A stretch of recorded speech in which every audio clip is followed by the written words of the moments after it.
নমস্কার বন্ধুরা, কেমন আছেন সবাই? আশা করি সবাই ভালো আছেন, সুস্থ আছেন আর নিরাপদে আছেন। আমিও আছি মোটামুটি প্রতিদিনের মতন। আজকেও চলে আসলাম নতুন একটা রেসিপি সঙ্গে নিয়ে। আজকে বানাবো পাট শাকের রেসিপি। তাই নিয়েছি এখানে কিছুটা পরিমাণ পাট শাক। এই শাক বাড়ি থেকে আনা হয়েছে, খুব সুন্দর তাজা, তাই না বন্ধুরা? এই শাক দিয়ে বানাবো মজার রেসিপিটা।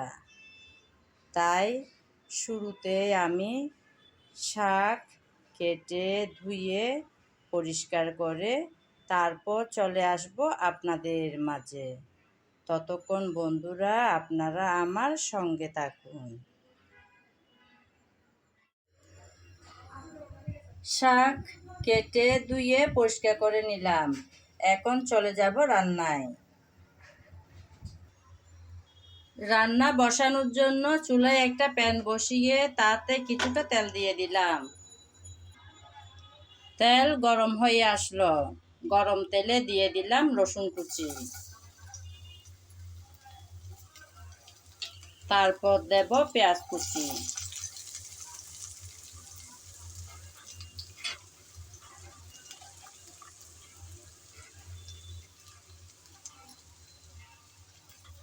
রসুন আর পেঁয়াজ কুচি দিয়ে নেড়ে চেড়ে ব্রাউন কালার করে ভেজে নেব।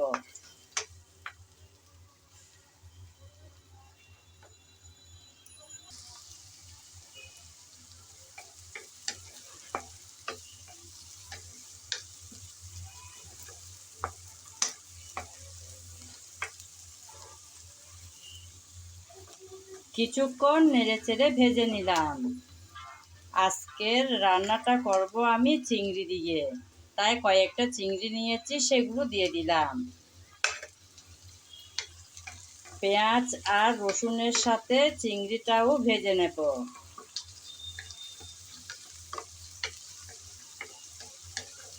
আমি সময় কম লাগার জন্য এভাবে পেঁয়াজ রসুনের সাথে চিংড়িটাও ভেজে নিচ্ছি। এভাবে ভেজে নিলে সময়ও বাঁচবে আর গ্যাসেরও হবে সাশ্রয়। বেশি কড়া করে ভাজবো না। 1.5 মিনিট কিংবা 2 মিনিটের মতন একটু নেড়ে চেড়ে নিলে হয়ে যাবে। চিংড়ির সাথে পেঁয়াজ রসুন আবারও ভাজা হবে, সেজন্য পেঁয়াজ রসুন খুব বেশি লাল করে ভাজা হয়নি।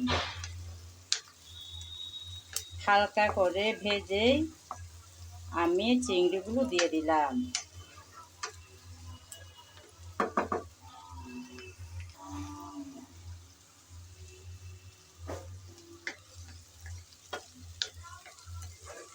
পাট শাক কম বেশি সবাই পছন্দ করে থাকে, সবাই সবার মতন করে রান্না করে থাকে। আমি কিভাবে রান্না করছি আজকে সেটাই তুলে ধরলাম আপনাদের মাঝে। খেতে কিন্তু দারুণ হয়। আপনাদের হাতের কাছে যদি পাট শাক থেকে থাকে তাহলে একবার হলেও ট্রাই করে দেখতে পারেন। খেতে কিন্তু দারুণ। কিছুক্ষণ নেড়ে চেড়ে চিংড়ি ভেজে নিলাম।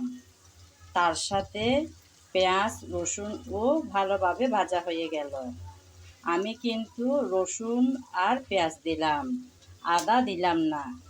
আপনাদের যদি আদা দিতে ইচ্ছা হয় তাহলে একটু আদা কুচিও দিতে পারেন কিংবা বেটে। ভালোভাবে পেঁয়াজ রসুন আর চিংড়ি ভাজা হয়ে যাওয়ার পর দিয়ে দেব মরিচ হলুদ জিরা ধনিয়া পাউডার আর স্বাদ মতো লবণ। এই সবগুলো মশলা দেওয়ার পর নেড়ে চেড়ে ভালোভাবে কষিয়ে নিতে হবে।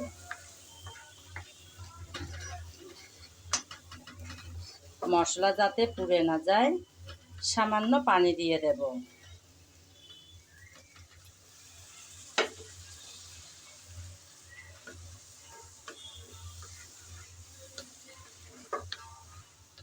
সামান্য পানি দিয়ে নেড়েচেড়ে ভালোভাবে মশলা কষিয়ে নিতে হবে। পানি দিয়ে একটু নেড়েচেড়ে মিশিয়ে নিলাম।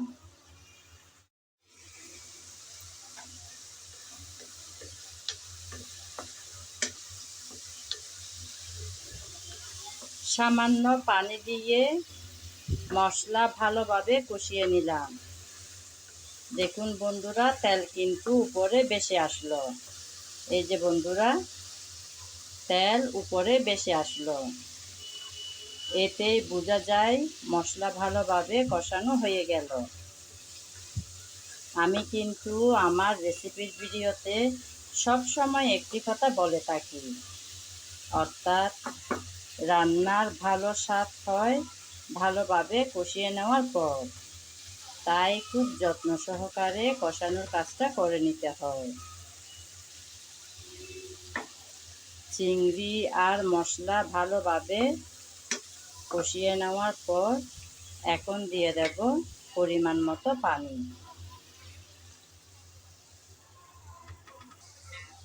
আমার মনে হয় আর একটু পানি লাগবে, তাই দিয়ে দিলাম। পানি দেওয়ার পর আবারও একটু নেড়েচেড়ে মিশিয়ে নিলাম। এখন অপেক্ষা করব যাতে ভালোভাবে একটু ব্লক চলে আসে। পানি দেওয়ার পর ব্লক চলে আসলো কিছুক্ষণ পরে। তারপর আমি কয়েক মিনিট ভালোভাবে এই পানি ফুটিয়ে নিলাম, অর্থাৎ ঝোলটা ফুটিয়ে নিলাম। এখন দিয়ে দেব শাক।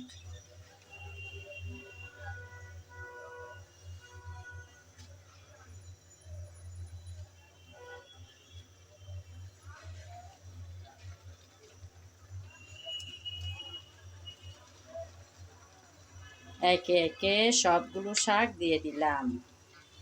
এখন নেড়েচেড়ে ভালোভাবে মিশিয়ে দেব।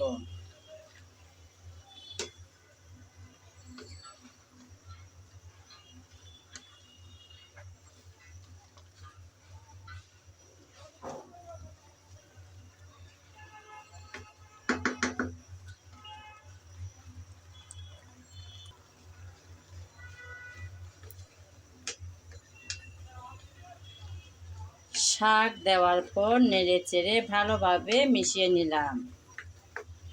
এখন ঢাকনা দিয়ে কিছুক্ষণ রান্না করে নেব।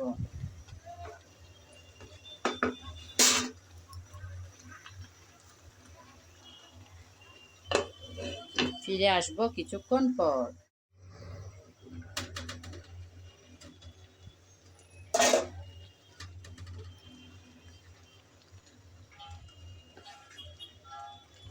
ঢাকনা দিয়ে কিছুক্ষণ রান্না করে নিলাম।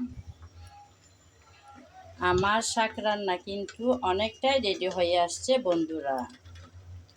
আমি শাকের মধ্যে এরকম ঝোল রাখবো, একটু গায়ে গায়ে ঝোল থাকবে সেভাবে। একটু নেড়েচেড়ে মিশিয়ে নিলাম।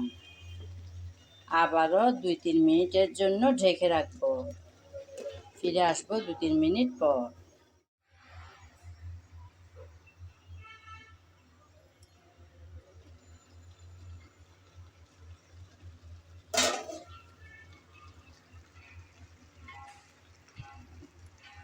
ঢাকনা দিয়ে কিছুক্ষণ রান্না করে নিয়েছি। আমি আজকের এই শাক রান্নার মধ্যে কোনো প্রকার ডাল ব্যবহার করিনি। যারা ডাল ছাড়া শাক খেতে পছন্দ করেন না, তারা চাইলে কষানোর সময় ডাল দিয়ে তারপর ডাল সিদ্ধ হয়ে যাওয়ার পর শাক দিয়ে রান্নাটা করতে পারেন। দেখুন বন্ধুরা, শাকের কালার কি সুন্দর আছে এখন অবধি। এই শাক গ্রাম থেকে আনা হয়েছে আমাদের বাড়ি থেকে, একদম ফ্রেশ। আমার রান্না কিন্তু একদম রেডি। এতক্ষণ যাবৎ যারা আমার সঙ্গে ছিলেন, আমার ভিডিও জুড়ে ছিলেন, তাদেরকে জানাই অসংখ্য অসংখ্য ভালোবাসা। আগামী ভিডিও দেখার আমন্ত্রণ জানিয়ে আজ এখানেই বিদায় নিলাম। সবাই ভালো থাকবেন, সুস্থ থাকবেন আর নিরাপদে থাকবেন।